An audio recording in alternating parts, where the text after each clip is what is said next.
Hello and welcome to Echoes of Impact. I'm Briana. And I'm Cherise. And this podcast is all about exploring how life's trials and challenges can shape us and how God can use every experience to make a positive impact on us and those around us as well. We believe that no story is ever wasted, and the greatest growth comes from hearing real lived experiences. If you're someone who loves Jesus and wants to grow to be a vessel for his purpose, you're in the right place. Together, we're creating a space to reflect, grow, and be inspired.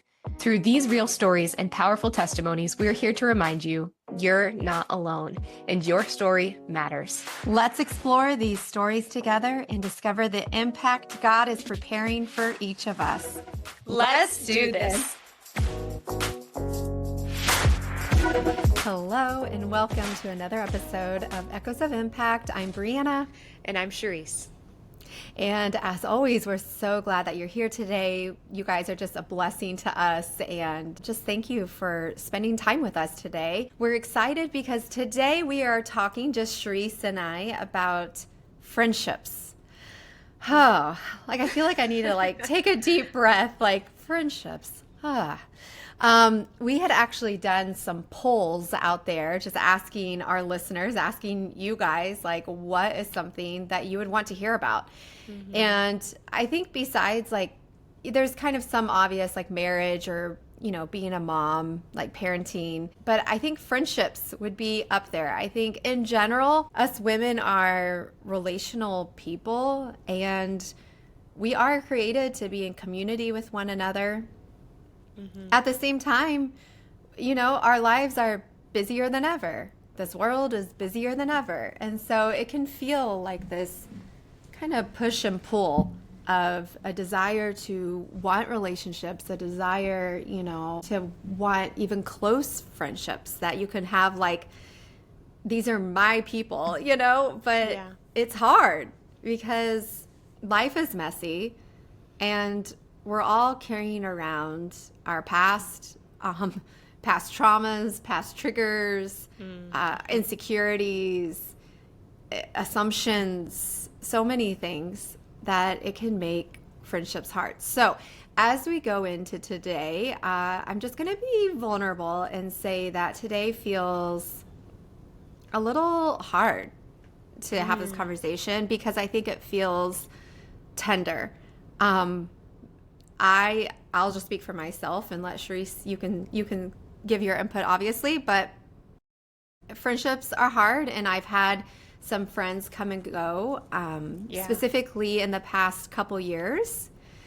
And so this feels a little bit more tender to talk about this because it's hard for it to not, bring up some hard feelings, even some hurt or pain there as well. What about you? Yeah, this is something that everybody goes through different seasons, right? I can think of at least 2 seasons in my life where I felt like I had no friends. And to me, I've always held friendship as such an important part of my life that in those seasons, it felt really, really hard. For some people, maybe they do okay with just maybe 1 friend or 2 friends, but to not have any, I think being lonely can be one of the hardest things on a person. Even being married, and I love my husband, he's my best friend, but to just have your husband and then not have any close friends, it's a heavy burden to carry. And so walking through those lonely seasons and knowing that eventually you will, with hard work and prayer and time, find friends and make friends again with all the effort is something that, it's tender to talk about for sure. I think if I were to kind of give some overarching background to friendship in my personal life, I would say that I was a friend to many, but didn't really feel like I had just that best friend or, sometimes it's a group of us 5, we stick together and we've been friends since elementary. So I am grateful that I do have a couple friends that I adore from growing up, but it kind of felt like I had a lot of friends in high school, but then go into college, I didn't really keep in touch with those friends. Right. Then I had friends in college, but then life moves on, people move away, you get married. And I think those seasons of friendship are hard, and this might just be me personally, but I imagine some people will relate to this. Oh, yeah.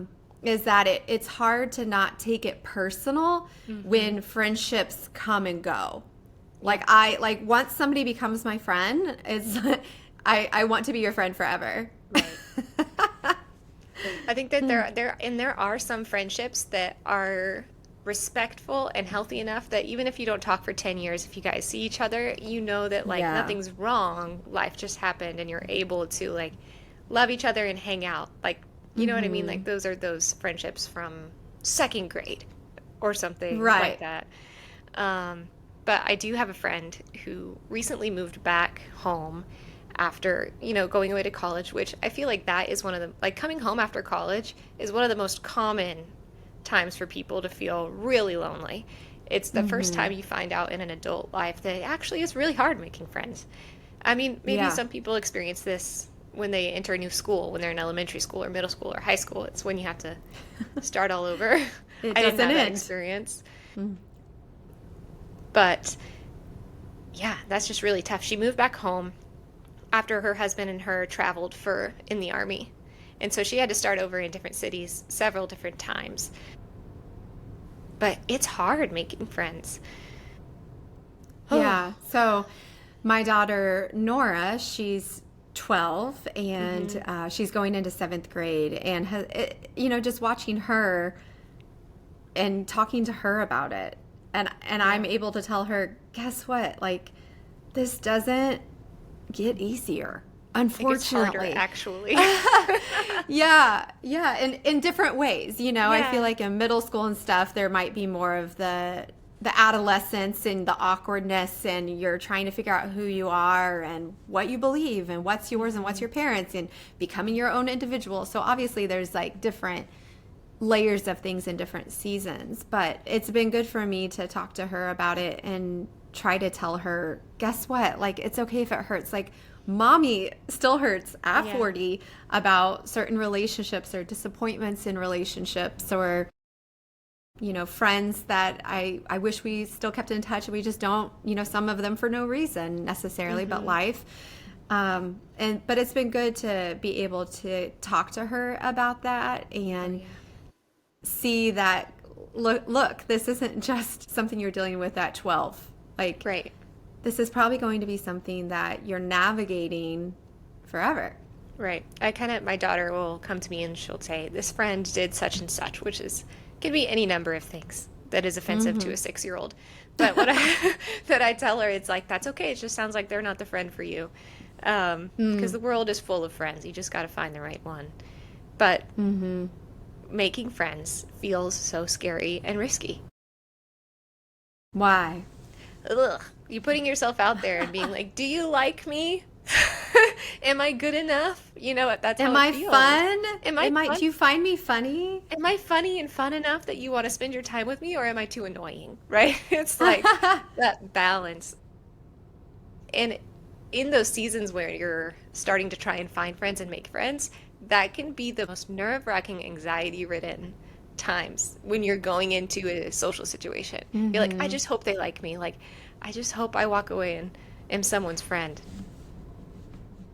But at the same time, in my head, it's like also trying to show up authentically. Yeah. And it's hard to do both, to be like, okay, I'm just going to be me. And, maybe hopefully that's something as you get older that you're just more comfortable with, like, this is me and this is who I am. And I don't need to, sugarcoat anything for anyone, or, whatever that might look like for you. But I think at the core, like, we still are like, oh, but did you like me? Right. I think the easiest time to make friends is when you already have friends. When you're like already secure in who you are, and you're like, this is just who I am. And then you're able to, instead of focusing in on yourself so much, focus out on Right. others. Because when you're so insecure and constantly anxiety, sometimes that'll come across to people and they'll be like, whoa, this girl she's a little much. You know what I mean? Yeah. Actually, I think that would be the crux of all of this is Yeah. that when we aren't secure in who we are and who we believe or what we believe, and also like whose we are, like if we aren't rooted properly in God Yeah. and truly like finding our identity and our stability and feeling the love and worthiness, approval, all of those things, when we're not properly finding that in God, then naturally we're looking to other people Right. to show us that. 100%. When I came home from college, I remember journaling and just praying and asking God for friends. And then I would have to be like, it's okay, God, like, you're my friend. And then I had to allow him to fill that space in the meantime. It wasn't easy, but it was something I had to do and pray about and allow him to fill that part in my heart and like become confident in who I was, even if I didn't have any friends, which is a really vulnerable place to be. Yeah, for sure. Because, I mean, I do believe that God created us to be in community with one another. But at the same time, like when and if we're in a season of feeling lonely or feeling like what happened to my friends or why don't I think that there's a lot to be learned there, to have that connection through him. And so I think in those seasons, not that it's fun, but sometimes it's an invitation to have that void, like you mentioned, be filled by him. Because when we walk into relationships more whole and more healthy, Yeah. then we can appreciate people more for who they are. And we're going to have less assumptions about their, what is the word, like intentions.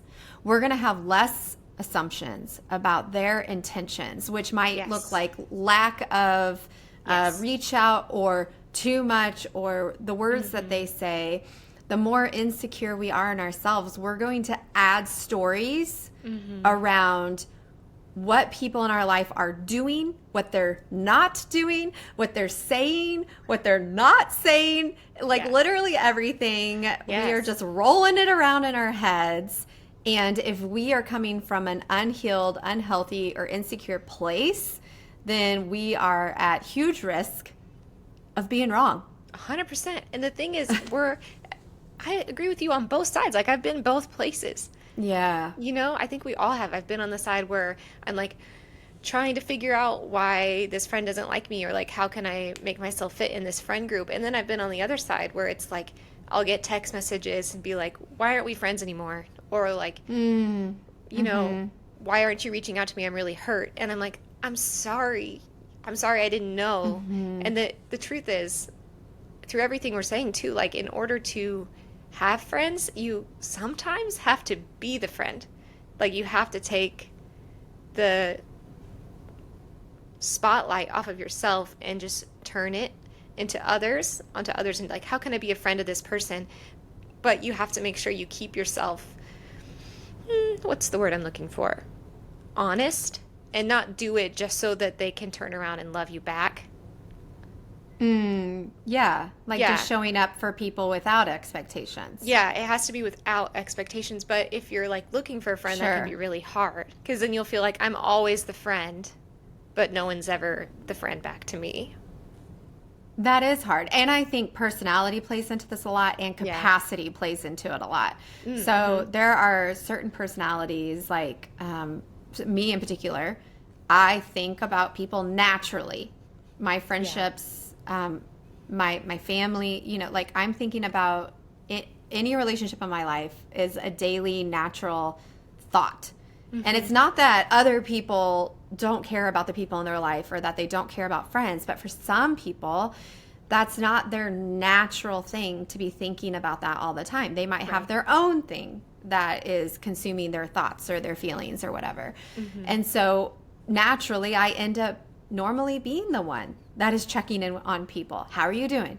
What's new in your life? following up with them, remembering. I'm also kind of the fun friend. Like I kind of just know I like to plan things. I like to plan the fun. So I'm like, hey, let's get together. Let's do dinner. Let's do lunch. But I could very easily, and I have, then felt like, why don't they ever initiate that with me? Right. And it's also like, maybe sometimes that means that they're not as into the friendship, but sometimes we assume that, and it's actually just that they're maybe overwhelmed in their life. Right. Or busy, or personality, like you said.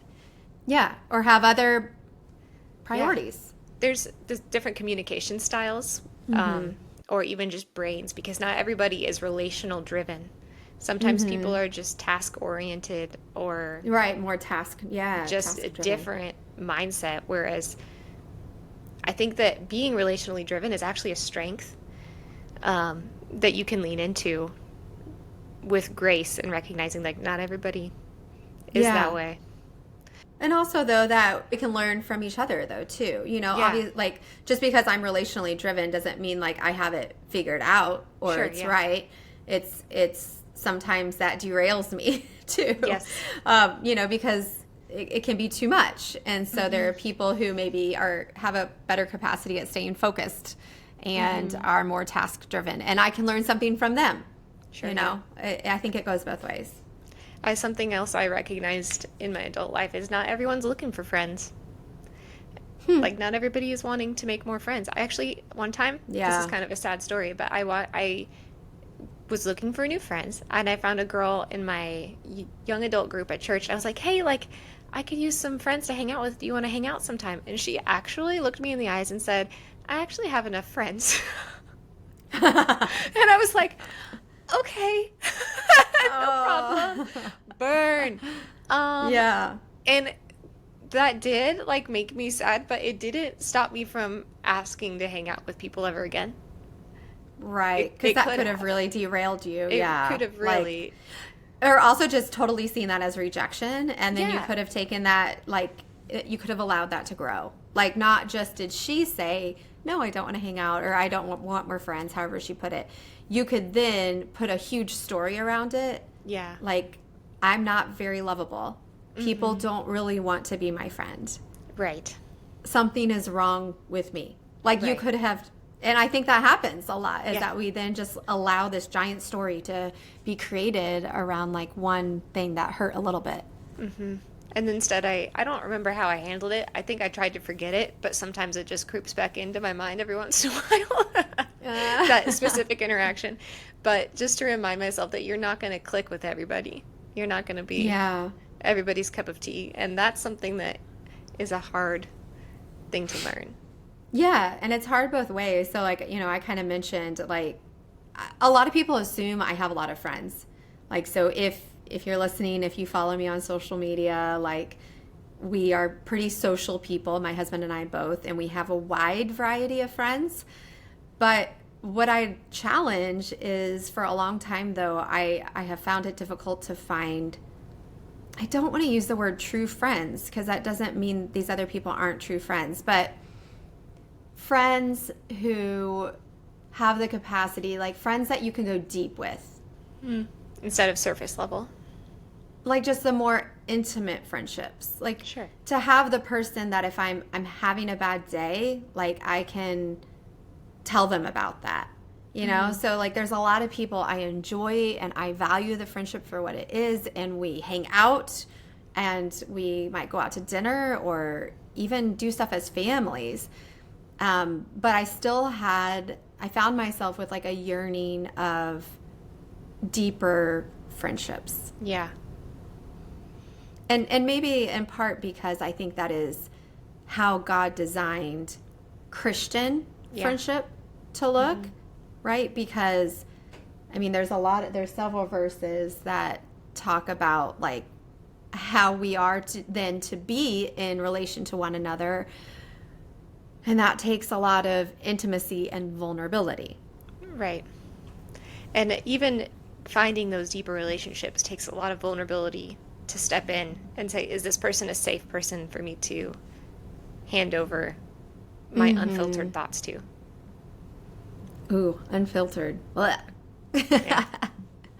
Yeah, or to say, "Oh, here I am, like all my faults. Do you still want to be my friend?" Hmm.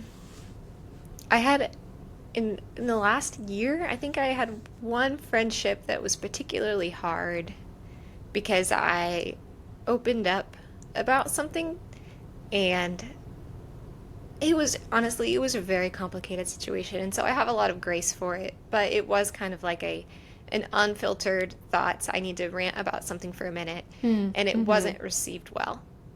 Mm-hmm. And I was like, "Oh man." Mm. It hurt my feelings a lot, actually. Um, Hmm. because I learned that that wasn't a safe space.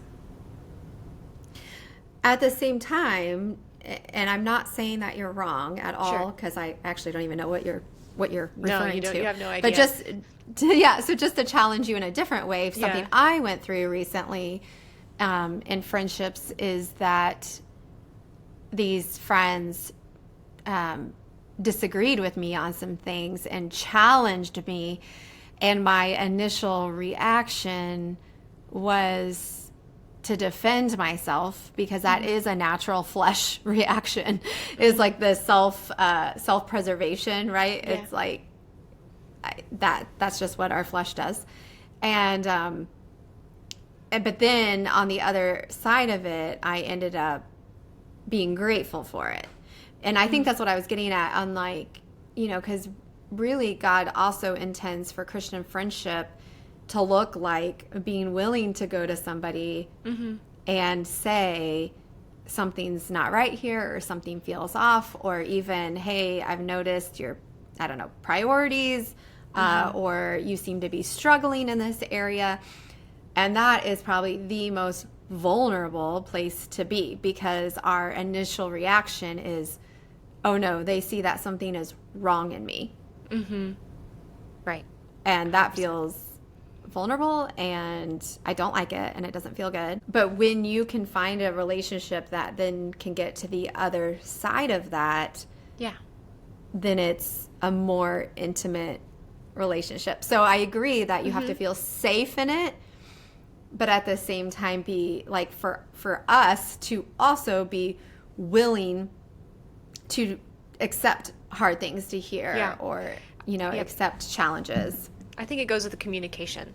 Like we always tell our kids, like the most important skill you're going to learn right now is how to communicate well. And that Hmm. applies to friendships and business and marriages. But when you're communicating something, like if somebody's coming to you and they're going to rant or spill it all, unfiltered, Mm-hmm. there has to be a moment, at least a moment of validation of being like, ah, Hmm. that's hard. Like I'm so sorry. And then like listening and then being like, I have you thought about like then asking questions? Like have you thought about it like Mm-hmm. this or like I don't think that sounds like you think it does. My husband will call me Mm-hmm. sometimes. He'll be like, "Am I the a-hole?" And I'll be like, What? "Have you heard this before?" It's this thing on social media where it'll be like, "Am I the a-hole?" or da da da da da da da.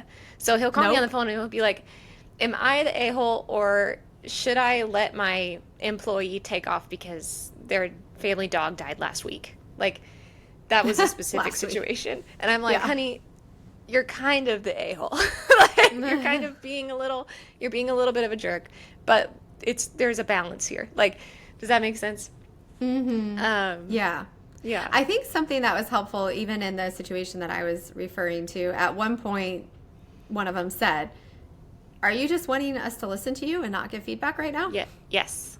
But Exactly. it was also a check in me too, because I realized that I was being defensive, and I'm sure to them also probably sounded like I was justifying where I was coming from or whatever. But Hmm. so it's like there's a place for that. But then it allowed me to be like, that's not actually what I want. But maybe, yeah, like maybe for a minute, just hear me and like validate, Hmm. and then we can get to the next step. Like, Yeah.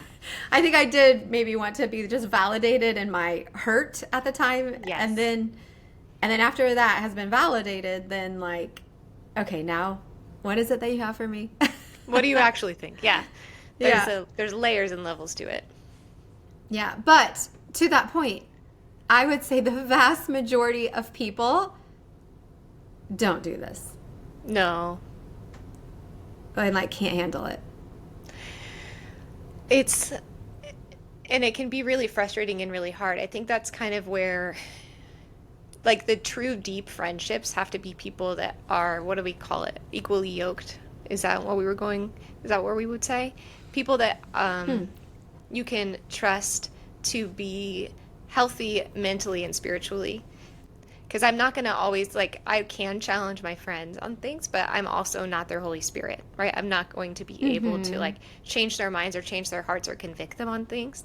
But I do trust my friends really well. So I know when my friends come to me and they are ranting about something or they're having a really bad day, and I'm like, oh, like, she's a little bit wrong about that. By the time they get to the end of it, they're like, I know I'm being ridiculous. Like, I know that I'm wrong about this, but this is just how I feel right now. And having friends that are actually able to self-reflect takes the pressure off of you when you're not the one that's feeling the burden of having to carry that self-reflection for them. Like, if you know that they are seeking God. Yes. I feel like this is what you're saying. And yes. you know that, yeah, they're coming to you and maybe they do want to, like, just vent for a minute, just let it out. And it's like, okay, I can be that for you, and then I can pray for you here because I trust that you're going to take this to God, and I trust that God's going to speak to you in the way that he's supposed to.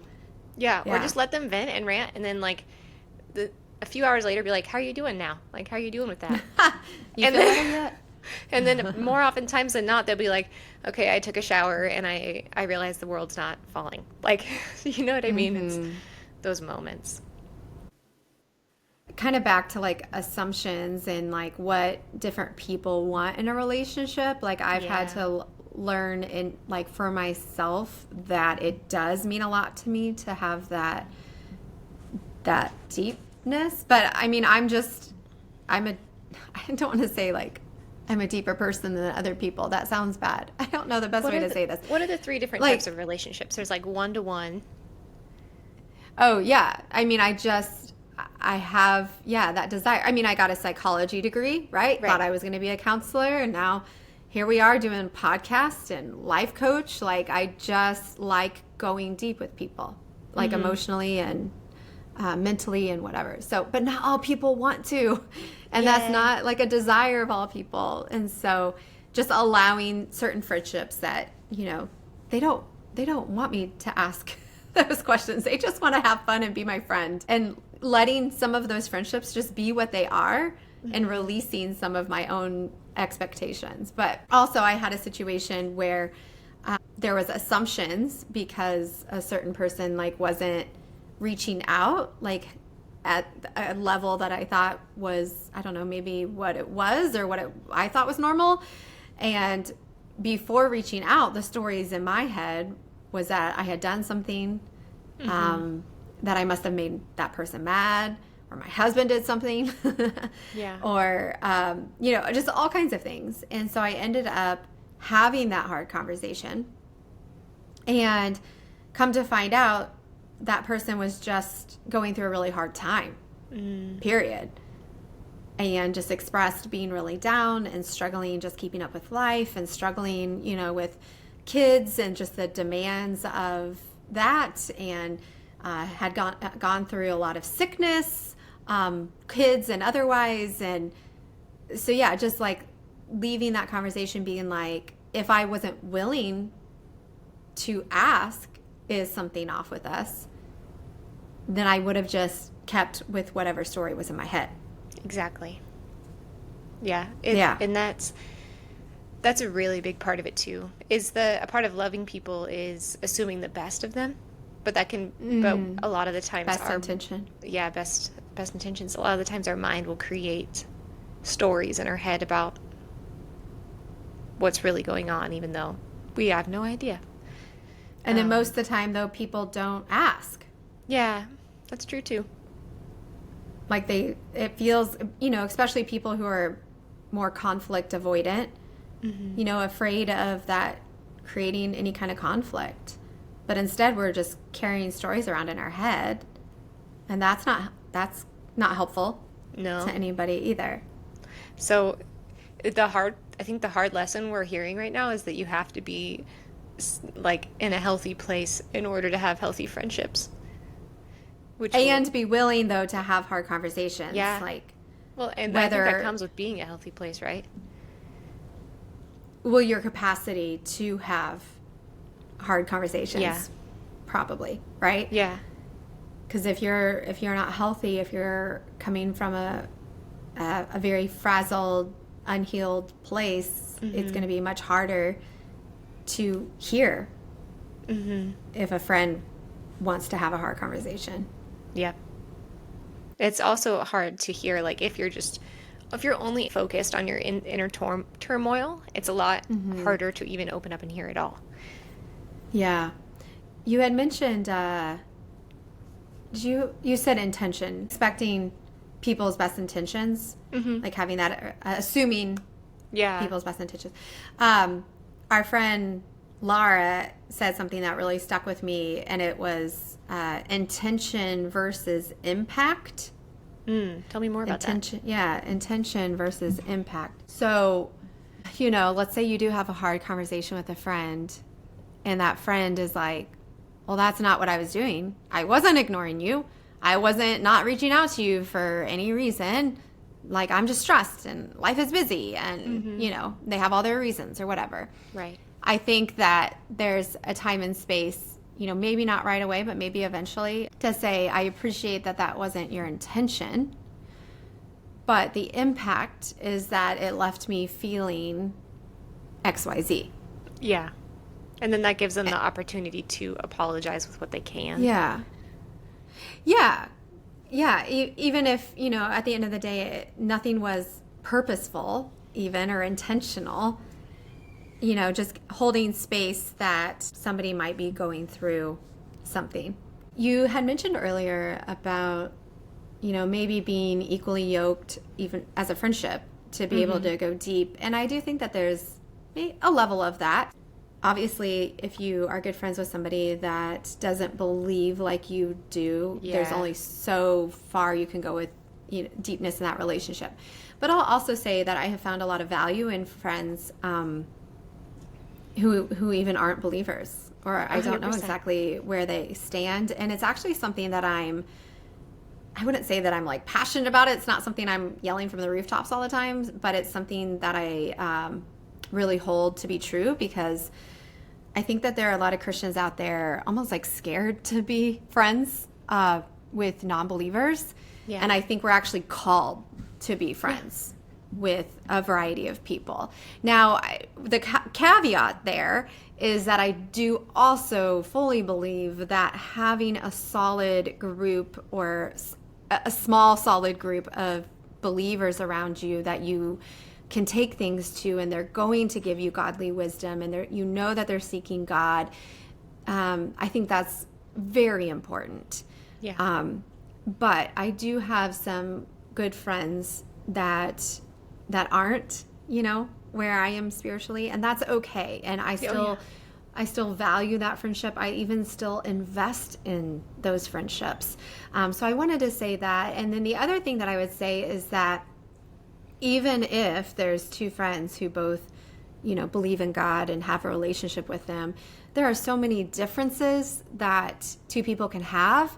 And I think that there are people that feel uneasy or like almost like, is this a test of the friendship if we believe differently on something? Right. I just see it happen all the time, and it kind of blows my mind. I mean, things that are like, that shouldn't matter that much. Like politics. Politics, or how do you see the end times? Are you pre-trip or post-trip? Like, I've literally seen friendships, dissipate because of these questions, and it feels to me more like a distraction. Are you willing to have friends? In fact, I would argue it's healthy for you to have friends that might believe some things differently, because it shows in ourselves that we're willing to even be challenged, that maybe not everything that we believe is 100% accurate. I think that we feel threatened if there's another Christian friend who might believe something a little different, because it's almost like it's something threatening inside of us. Yeah. Like, I know I'm right, so they must be wrong. Oh, yeah. I think that what you're talking about right now is so important because it talks about this is how we actually spread God is by being friends with people that don't believe in him, right? It's loving them. It's really what it's all about. It's about love Yeah, and not relationship not and just from friendship. afar, but Not just from even afar. You don't have in to our be own preaching homes. the gospel to somebody in order to Yeah. be showing him Jesus. You just love them. Yeah. There's a really good book by Bob Goff. We've talked about him before on the podcast. It's called Love Does. Yeah. It's a I've read really that. good book. Have you read it? I did, but it was long enough ago that Yeah. I couldn't tell you Same specifics. time. It was probably like 10 years ago or something for me, but it's just basically like love does. Love stays friends with somebody even when you disagree. Like love stays Yes. friends with somebody even when you didn't vote for the same political party or you believe in different end time results. Yeah. Like love does and love shows up. I think to go along with the equally yoked thing is the verse about how though one may be overpowered, two can defend themselves. A cord of three strands is not quickly broken. And to a lot of people, they may look at that as like three friends, which I think can have an application. But for me, it's like someone, a friend, and the Holy Spirit to be that mediator. Because when you're both friends and you both have the Holy Spirit as a mediator between the two of you, where there's love and grace and forgiveness, it's not going to be a friendship that's easily broken. I think to go along with that would be, as you were talking, I was thinking about discipleship. Yeah. And in discipleship, it's important to have a variety. And what I mean by that is it's really healthy for us to have people who are more seasoned than us, right? Yeah. Like mentors that maybe by age more seasoned, or maybe they just have more wisdom, or they've been believers longer. You know, it can look a lot of different ways. And also maybe new believers too. You know, so discipleship even has a variety of people at different walks of their faith, in different walks, maturity in their relationship with God. So I think that's helpful as well. Yeah. Yeah. I think that just takes wisdom. It just takes wisdom to know like what friendships will reach certain levels. Because while you can be like super good and close friends with certain friends that are unbelievers, one of my friends that used to be best friends with, now I call her on the phone and her and our values don't align anymore. She would not give me the same advice that she would have 10 years ago. And that doesn't mean that I don't love her any less. It just means that I don't value her advice or opinions as much anymore. Like Right. we don't align like we used to. Does that make sense? Yeah. I think there is a difference between being friends with somebody and it being somebody that you're going to go to Yeah. for feedback, or like, again, for the godly wisdom. You know, especially if you're going through something really hard or something really sensitive, advice is going to look very different from just, a good friend off the street and somebody who's also seeking God. Yeah. Like it just will. I think kind of going back to some friendships are for a season, and how I was like, I just want to be friends with everybody forever. Yeah. And this kind of relates to that too, because like that one friend I had was a really good friend in that season, and then we moved on in a different season. Our friendship looks different now. Yeah. But for Yeah. you were saying that you want to be friends with everybody. Yes, but I think God has been teaching me, so it's hard. I mean, this is kind of the vulnerable side of it, but I've lost some friends in the past couple years. And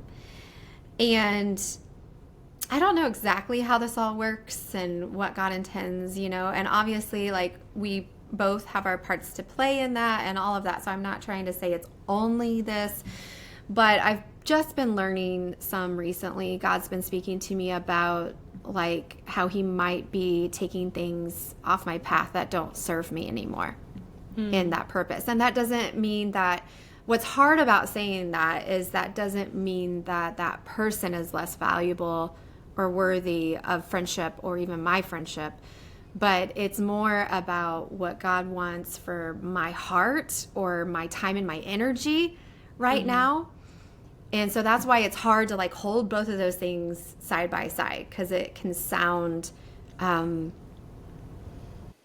mean. It can sound insensitive maybe, but I'm trying to, that's just something I'm working with God through, is at the end of the day, we can only put so many building blocks on the block. You can't carry every friendship. We only have so much time and energy, and for me in this current season, I very much feel like God is calling me deeper, and that is more into just a relationship with Him, and that He's kind of refocusing, realigning my time, my energy, my resources, and with that means I can't have as many blocks on my block. Yeah. And that's both Absolutely. painful.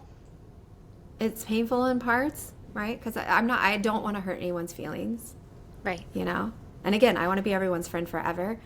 But that God can sometimes remove things, remove distractions, even remove people from our lives when He's trying to realign or trying to help us refocus our energies somewhere more. I think it's really hard because it's a vulnerability part of it, because we've learned before in a different podcast episode that vulnerability just means that you open yourself up to the opportunity to hurt or be hurt. Yeah, to hurt or be hurt. And friendship is vulnerable. And so when you let go of friendships, it feels vulnerable because you're worried that you're hurting someone. Right. But there's a self-saviorism in it, and recognizing that you are not God's only light on this earth. God is also working in their lives, and He will bring others into their lives to love on them and walk with them as well. I think that one thing that can be hard about friendship is that earlier I was saying you want to give your friends space to like vent, and then trust that eventually they'll come around and self-reflect and take it to God.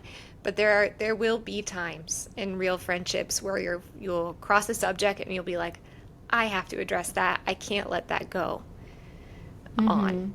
And I'm speaking of things that put them in danger, put others in danger. Is there any example you could, even if it's not a personal example? Some examples that I come to my mind are like examples of a friend that might be struggling with an eating disorder. Or a friend that might be stuck in an abusive situation, an abusive relationship. And it's very hard to walk that line. Like, there are professionals that write books on how to handle that situation, and I am not a professional at all, but I can maybe recommend some resources and books to help you walk that through, or find an actual professional. But those are the hardest parts of friendship, is how to love and walk alongside of someone when they're going through something that isn't safe. It's hard. It's a trauma situation. Yes.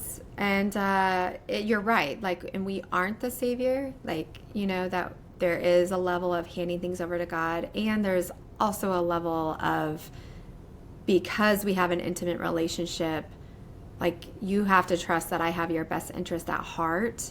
And what I'm saying is because I love you and I care about you. That doesn't mean, right? Like, there's just a time, I think, that, especially if you feel God prompting you to do that, but that doesn't always mean that that will be received well. That's true. Yeah. We talk about this a couple times in the Women's Success Code, is that you have to like pray about it for timing sometimes. Yeah. Oh, yeah. But even when it's sometimes not received well, that doesn't mean it wasn't from God, or that God, or even that it was the right timing. Right. Again, it goes back to like our flesh desire is going to be to defend, justify, self-preserve. You know, but that also doesn't mean it will be the key that unlocks it all. Right? So sometimes God calls us to do things. Often He calls us to do things that are just a seed. And what we want is it to be the key. Yes. Like, we want to confront somebody about something and say, okay, I see this and you see it too, right? So let's get you safe, or let's get you help. And we want them to be like, you're so right. Yes. Right. Thank you. But it probably isn't going to be that. Like, what it might be. 9 times out of 10. Yeah. Yeah. So what it might be is when you feel God prompting you to do something like that, it's not that your words will be a key. It's Right. more likely, most likely, a seed. Mm-hmm. And then you're trusting the Holy Spirit to keep working in their hearts and to bring other people who are, you know, saying or doing what God puts on their hearts. Mm-hmm. And it's usually a slow process when it deals with more serious things. And sometimes it's it's, you would never say something like that and expect the relationship to end. But sometimes those friendships will end because you bring up the hard things and you have to address them. But continuing on as a friend to that person just looks like continuing to pray for them. Yeah. I Still have, wanting the best for them. Still, right. yeah. I had a friend, not my relationship or friendship, but I had a friend who called out another one of his friends because he knew he was having an affair. He's like, hey, man, like, that's not okay. You can't be doing that. You need to tell your wife, or I'm going to tell Yeah. her. He ended up leaving his wife, and now he's married to his mistress. But Oof. now my friend feels like he can't be friends with them anymore. Yeah. That's like, it's a really hard, like, Yeah. those are the really hard, meaty things of friendship where it's like, I don't have all the answers, but I Yeah. know that there's a Holy Spirit and a God that we can press into. Yeah. And I think in those situations, you know, the way that my friend put it is we can still leave the light on. Yeah. So when somebody That's is good. kind of choosing sin and choosing to continue down that path, you might remove yourself in your time and energy part of things, but that doesn't mean you don't leave a light on. So it's like there might be a day or there might not, you know, in that kind of situation that person comes back and is Yeah. like, I'm really sorry. Like, I didn't see what I was doing at that time. And then you'll have a choice. That doesn't mean that friendship will be completely restored. Right. But at that moment, then you'll have a choice to accept that apology and, like, take them in, so to speak. And, like, yeah, allow that mending to happen, even if that doesn't mean the friendship will go Yeah. back to normal. Before we wind down, I kind of want to take a minute to talk about the great and good things about friendship and why it's worth all of this vulnerability and hurt. It's like, Why?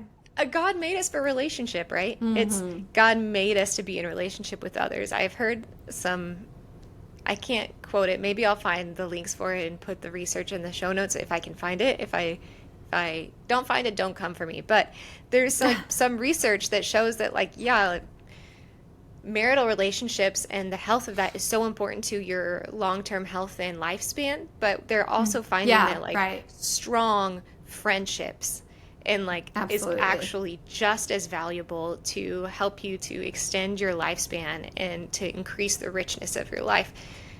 Yes. There is so much value in a good friend. What's that one Bible verse?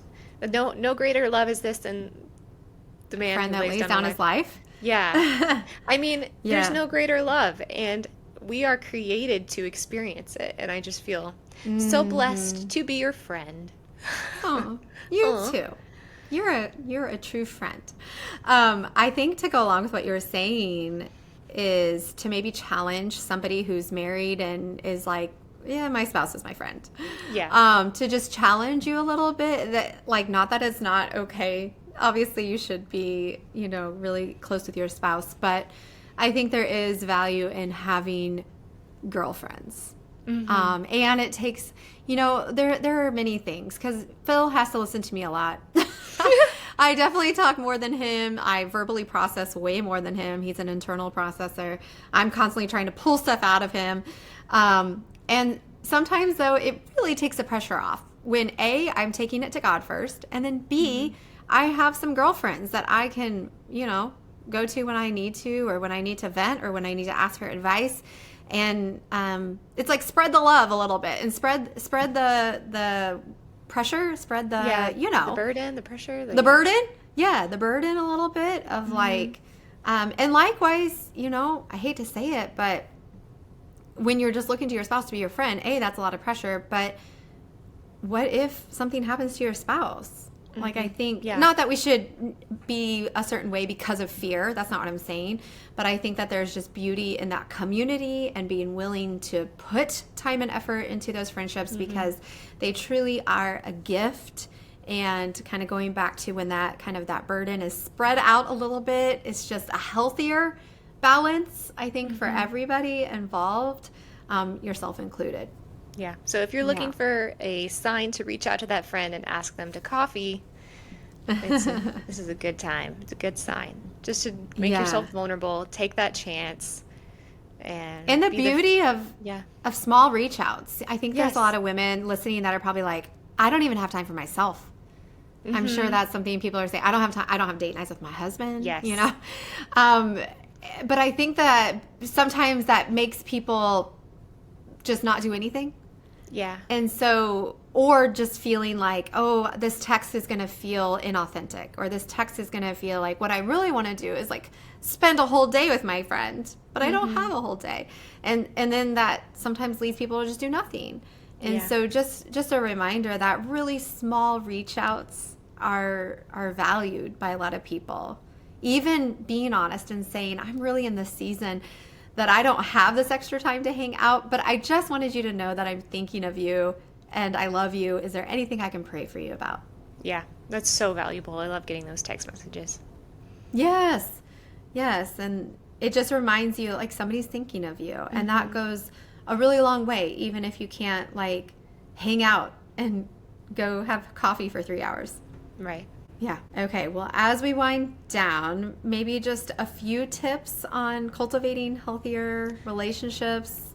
Yeah. I would say my main one would be something really helpful that for me is learning about our prayer life.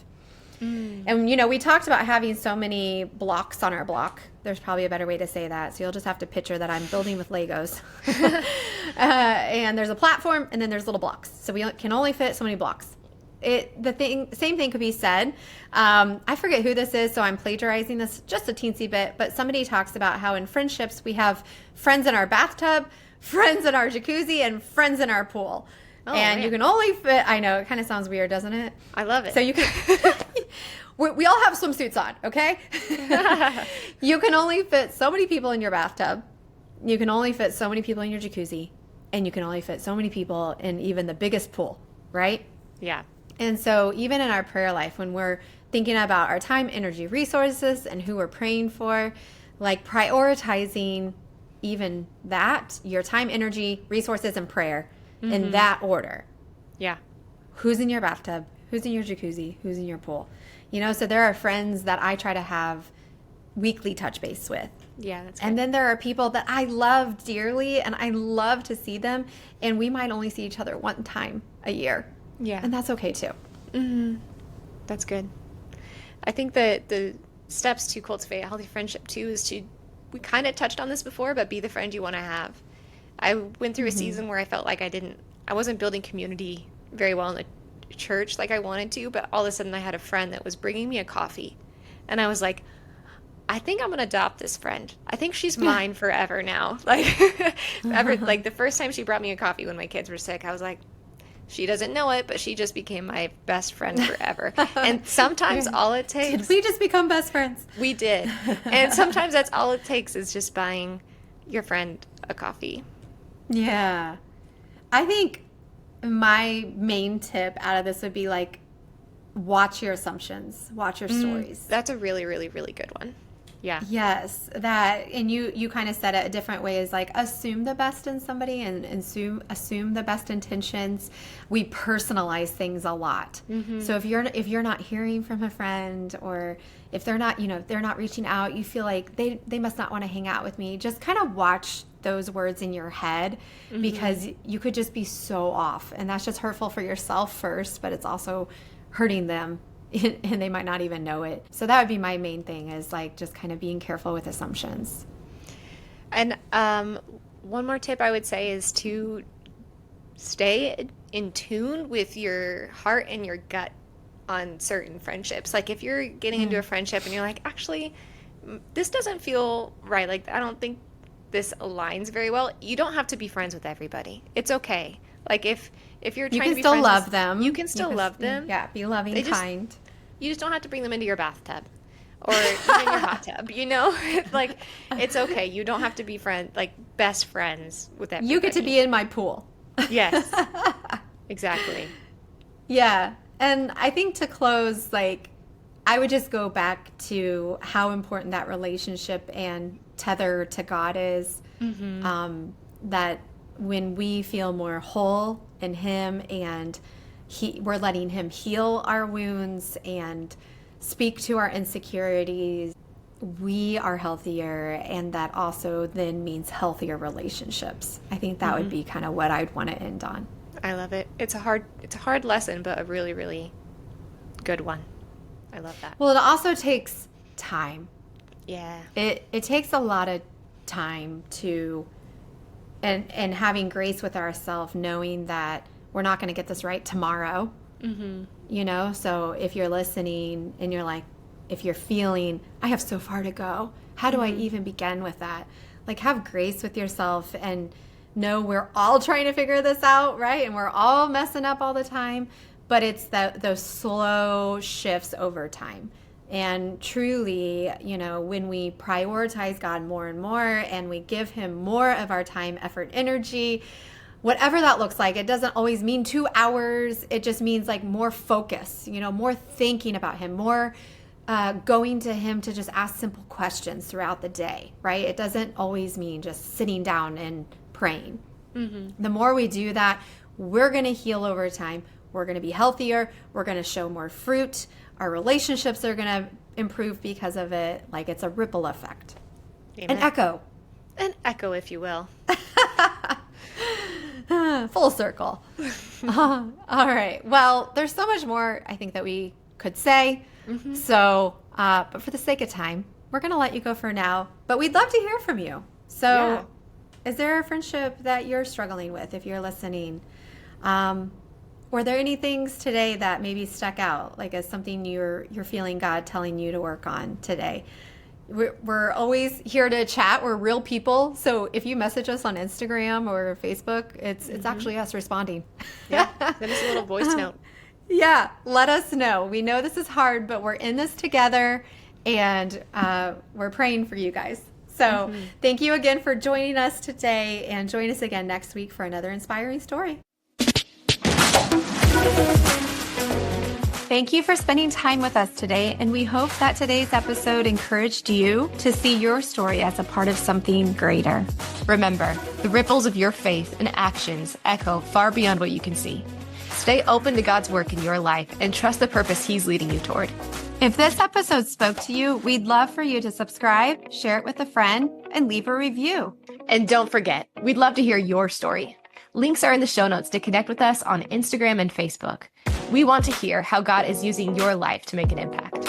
Until next time, keep trusting, growing, and shining brighter.